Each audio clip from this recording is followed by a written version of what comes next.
When thinking of early English releases of visual novels, titles like Season of the Sakura, Kana Emoto, or True Love often come to mind. Among those early games, however, there was one developer that stood out for its relevance and reputation. CS Ware's jump to the stardom came with their release of Eve Burst Error, a massive hit that, alongside its predecessor Desire, proved that there was a demand for airage with ambitious narratives. Eventually, other big-name developers took the center stage, and with the Eve cash cow not delivering the same returns as it once did, CS Ware had no choice but to close its doors. The game we will be looking at today is one of their final titles, released in late 2001. Hey there, this is Marin, and this is my review of Mikan.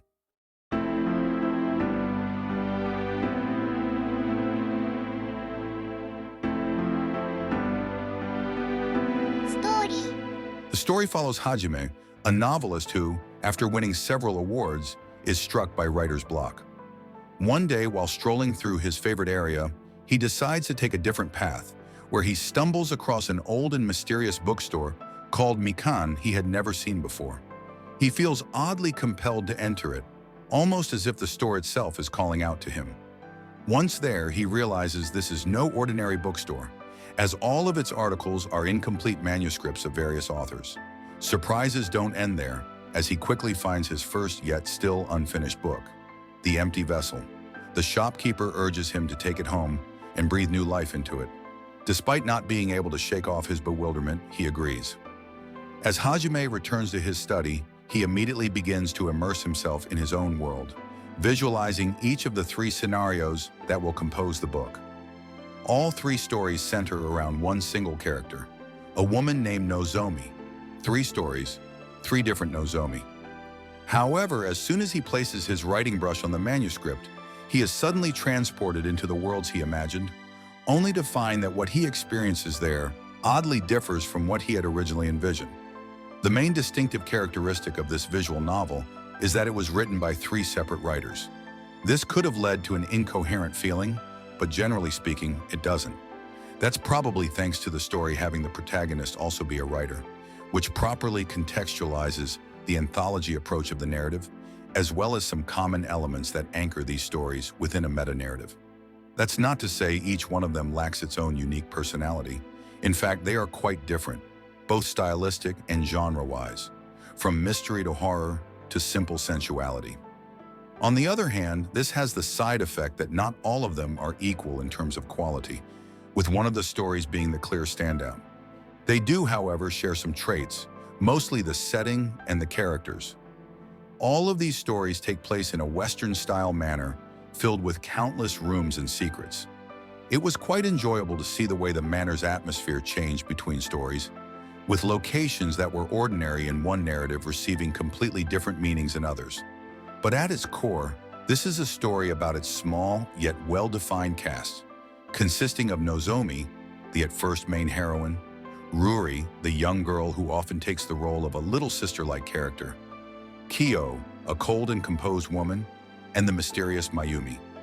What's interesting is that these characters are written the way they are for a clear meta reason, despite often having different personalities between the stories. Nozomi and Mayumi in particular feel like completely different individuals depending on their context. It was pretty intriguing to see how Mayumi's presence got bigger as time went on, posing provocative questions and further deepening the mystery. Overall, I think the story did a good job at piquing the reader's interest. These stories were interspersed with scenes taking place in his actual day-to-day life, presenting the real-world counterparts to the characters. That being said, these portions were fairly unsubstantial and also lacking a sense of continuity, but funnily enough, I think that works to the game's advantage. Despite these events taking place in real life, they feel very detached, which only emphasizes the protagonist's obsession with the fictional universe of his unfinished book, as he isolates himself from society into his dimly lit study. It nicely blurs the line between what's true and what's a dream, an idea that's also present in the stories themselves. This is something that's clearly illustrated in the first story, At the Sickbed.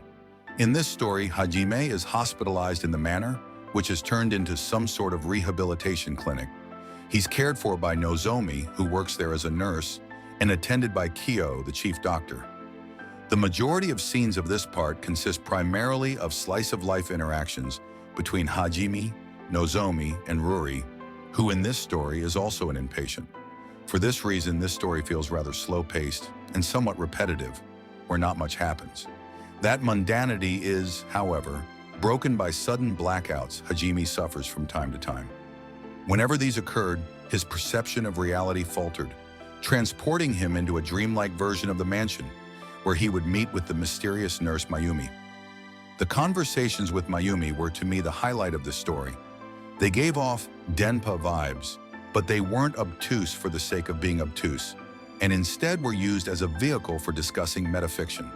While, as the reader, you are already aware that this story was nothing more than a figment of Hajime's imagination in the real world, it made them far more interesting to interpret from Hajime's perspective within this fictional realm. These interactions created a nice sense of contrast between the slice-of-life scenes, while also underscoring that uncanny feeling that slowly creeped in as the story progressed. One aspect that I wasn't quite sold on was the main twist of the story. I felt that it was introduced without rhyme or reason, and its foreshadowing wasn't adequately executed either. In some ways, it reminded me of older games where developers would add plot twists just because they wanted something to shock the audiences, regardless of how much sense they made within the narratives.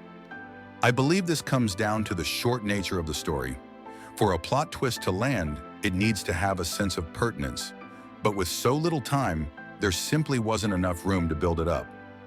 On the other hand, the second story, The Curse of Enju, was perhaps the highlight of this game. I thought it had by far the strongest narrative of them all, with a fantastic and engrossing horror atmosphere, matched perfectly by the setting itself. In this story, Hajime is married to Nozomi. He had inherited both the fortune and authority of Nozomi's father following his sudden death.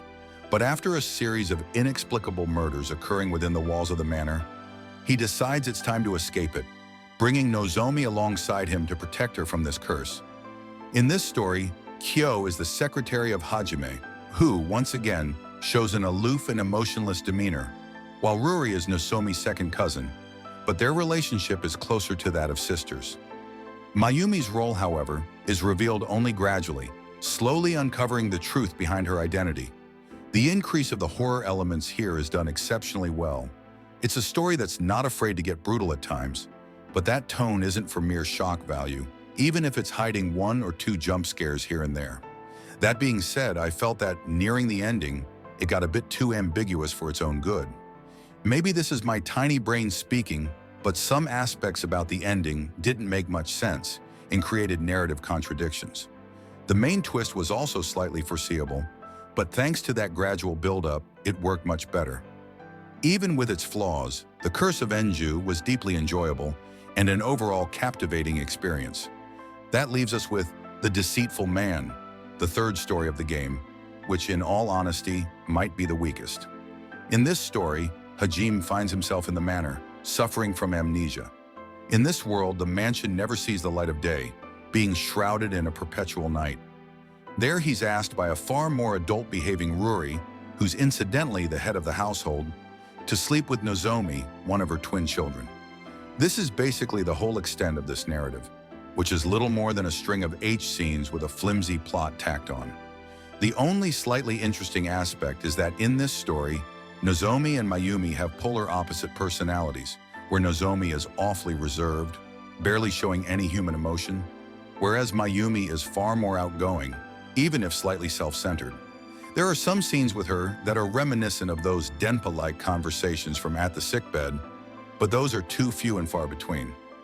Near the end, the game throws you a twist that feels completely pointless. One unfortunate aspect that all of these stories share is the underwhelming endings. Some felt way too overly convenient, while others lacked punch. Another issue related to the fact that they were written by different writers is that they don't truly converge in interesting ways. There are some occasional hints where it seems like it's going to aim for an interconnected narrative. But in the end, these stories simply ran in complete parallel. Similarly, neither the big revelations nor climaxes of these stories lined up properly, which is odd since the game restricts you from playing them in one go. Nevertheless, I believe this is a story that delivers on its metafiction promise.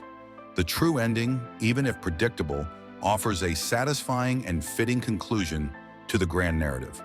In particular, I appreciated how the conversations with Mayumi worked as a tool to cohesively contextualize both the protagonist's state of mind and the series of events happening around him.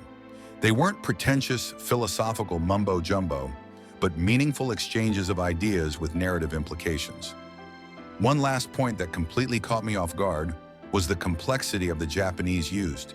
It casually dropped extremely obscure words, like this one, or this beauty right here. I then went to VNDB to see who actually wrote this game, and, would you know it, Shumon Yuu was one of those writers involved, with this title being his debut in the visual novel medium.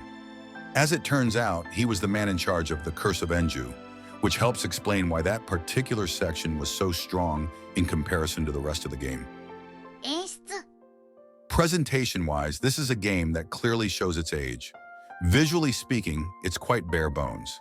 Sprites barely have any sort of variation, often staying in static poses with little to no change in their facial expressions. That's not to say the visuals were completely without their merits. The art style, while not the most intricate, certainly has its charm and personality. The game also has some neat transition effects that properly convey the feeling of dizziness and otherworldliness of some scenes.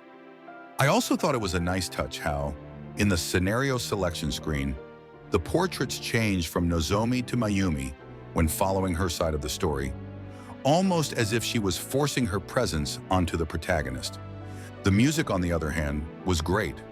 Most of it consists of piano tracks, which I think nicely suited the Western manner setting.